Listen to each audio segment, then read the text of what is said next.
Welcome back. The NeuroFibrimitosis Fighter campaign is a national campaign that will celebrate the NF fighters in Ireland and launches this coming Wednesday to mark World NF Day. Yes, and ahead of the launch, we're joined by Dr David Coghlan, consultant paediatrician in the National Children's Hospital in Tallaght, along with Louise O'Keeffe Dowling and the VIP of the morning, her daughter Ella, who lives with NF. And there she is there. And we're letting Ella have some freedom this morning because, as every parent or anyone who understands children knows, they have to be able to move around freely. So our cameras will find Ella. Good morning to both of you. Good morning, guys. And thank you for joining us. Mum, Louise, I'm going to come to you first because Ella is 4. Yeah, she's been 4 now in July. OK, and from the time Ella was born, you had one complication after the next, really. Yeah, Ella had a tough birth, and from the time she was born, she just seemed to be she cried an awful lot. She had feeding problems, severe reflux, a lot of allergies, and she just seemed to have one constant thing after another. And I sort of at the start was putting it down to, oh, she had a tough birth, or, you know, it's me, or it's this, it's that. But as time went on, things weren't getting any better. It was getting worse. Like, was it milestones she was missing, or she what was missing her milestones, yeah. She wasn't meeting any milestones. She wasn't doing things that another child of her age you'd expect, you know. And it sort of just went from there. She was diagnosed with autism and an intellectual disability. And following on from that, she was diagnosed with a chromosome disorder and the NF microdeletion syndrome. Yeah, and that whole process to get from you thinking something isn't right to getting the ultimate diagnosis, what was that journey like? Oh, it was very tough, like, you know, it was really tough because you're going from one thing to another. So she was diagnosed with she had the severe reflux allergies, which is very hard to deal with, and then autism, intellectual disability, and then your own mother's instinct is telling you there's something else here. This is not the full picture, like, you know. And I was going back and forth to the doctors in the hospital saying, I think there's something else wrong, there's something else going on, you know, and eventually that's what led us to... Eventually you got that diagnosis, and I was really sad when I read that you left the hospital in a daze. You had done endless hours of research and you finally got there. Yeah. You had that diagnosis. Yeah, and this is the thing, when she was diagnosed, I mean, I had to leave hospital. I didn't have any information leaflet, nothing. I was told what she had. I was told that she might need chemo, radiation if she gets tumours, and this and that, and off you go. And I had to leave with that, you know, that diagnosis, and there's no support. Yeah. You go home and you just spend hours and hours Googling. Just trying to find your way forward. And you've actually set up a support group for other parents who find out that their child has NF to help them. Yeah, it's actually for anybody in Ireland that has a child or a young adult with a rare condition. Yeah. The group is called RARE, and you'll find us on Facebook, or you can email rarechromokids@gmail.com.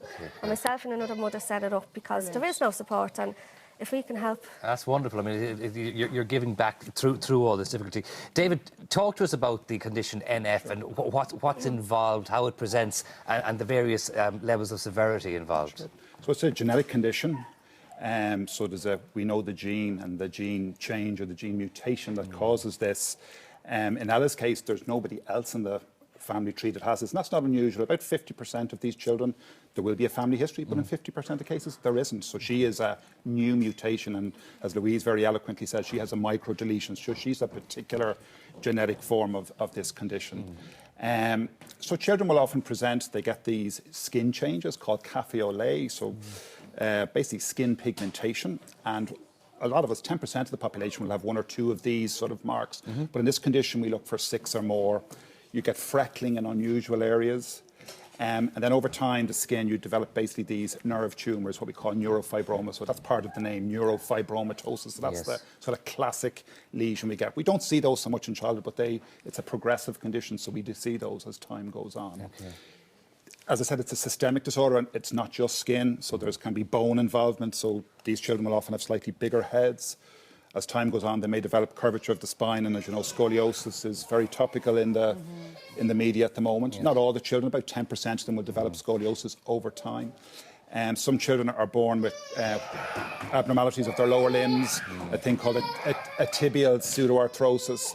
So there's skin involvement, bone involvement, and then, as Louise said, these children need to be screened for tumours in basically anywhere there's nerve tissue. So one thing children are particularly at risk of is eye tumours, optic neuromas. So this is what we've tried to achieve in the National Children's Hospital in Tallaght, sort of a multidisciplinary clinic. So as Louise has said, children will often go to Temple Street for orthopaedics, Tallaght for their eyes, Crumlin for their oncology care. We're trying to bring it all under one umbrella. And as ultimately, when the new Children's Hospital opens in St James's, this clinic will be taken over by... Well, it would make more sense for you as the consultant, and it would make more sense for you and families like you, wouldn't it? Definitely. Because when I read all the experts and the visits that you have to make, the paediatrician, the physio, the orthopaedic, the dietitian, it's just endless. Yeah, it's like, it is, and just to have it all in one place, that we can go and know we're getting looked after. We don't have to worry about disappointment. It's all done there. In one day. It makes a big difference. It also means Ella gets to sleep in her own bed a lot more than yes. in a hospital bed, which is part of the aim of the game as well, David, isn't it? Yeah. Absolutely. And Louise, luckily, is from Dublin. We've families from all over the country. Yes. And again, there's, I suppose that the word is fragmentation. The service is quite fragmented. I know you had Dawn O'Shea on earlier. Yes. It's not just in children's services and adult services, but this is an effort on our part to try and make lives easier for the likes of Ella and our mum and family. So the NF Fighter campaign, tell us about that, because this is very important, isn't it? It's brilliant. The NF Fighter campaign is where you can basically nominate a child, an adult, a teacher, a doctor, somebody who's involved with somebody that has NF and they're doing their best to, help out and whatever. So I've nominated my son, Lee. He is absolutely fantastic with Ella. How old is Lee? He's 9. He's nearly 10, but he's just such a great help, and he's actually an advocate himself because he tells everybody. There he is. There he is. Lovely. Yeah, he actually tells people about Ella's different conditions, and he knows a lot himself. And Lee himself has Asperger's. He has Asperger's syndrome, and he has his own challenges, but he's doing brilliantly at the moment. And what sort of stuff does he do for Ella? Well, he looks after her, as you can see there, keeps her entertained. But Ella has a lot of allergies, and she can't eat certain things, so he's always watching her, making sure she's not doing this, not doing that. What a big brother. She's not at the water, she's not getting out the door, Yeah. And there are Lees across the country who are looking after the people in their lives who have NF the same way, so we want to hear from them. How can people put their names forward for their NF fighters? If they go onto the NF website, they can fill out a form, and that's how. Okay. Our Facebook page, NF. Louise, I know there's one person in particular that you wanted to say hello to today on the programme. I want to say a big hello to Shannon Brady. She's sitting at home watching us now, and she's an NF fighter herself. She's been through loads, but she's a great young girl. I just like, hi, Shannon. What kind of numbers, David, are present in Ireland at the moment? Yeah, so while we get Ella back in for a little farewell before we let you go. So in terms of new births, we're talking about 1 in 2,500 or 1 in 3,000. So let's say there's 60,000 births a year in this country. We're talking about 20 new cases diagnosed per year in this country. Yeah. Okay. And I suppose usually those signs and symptoms that you mentioned, that there would be multiple symptoms rather. We don't want to frighten viewers this morning either, if you recognise any of those things. Most of the children are actually very well. So they will present sometimes to me because perhaps they might be a bit short, so they see a paediatrician. Okay. Other kids present to a skin clinic, a dermatology clinic, because of the pigmented macules I spoke to you about earlier. Some kids will present to an orthopaedic clinic because of the curvature of the spine. As Elena said, she presented with an autism, so her, as it were, NF was diagnosed in the context of a developmental disability. So all the children, all the presentations are quite different, but there are international criteria that I lined out earlier, so you have to meet those before we give you an NF1 diagnosis. Absolutely. Well, Louise, thank you so much for coming in. You too, David, as well. And you, Ella, thanks a million for coming in. We'll get a little farewell. Here she is. Here she is. She does seem very well. She really seems does. very well. Yeah. She is a little fighter. She's making herself at home in the studio here. Which is exactly right. Bye. Isn't she right too? Say bye-bye, Ella. Bye, Ella. Bye.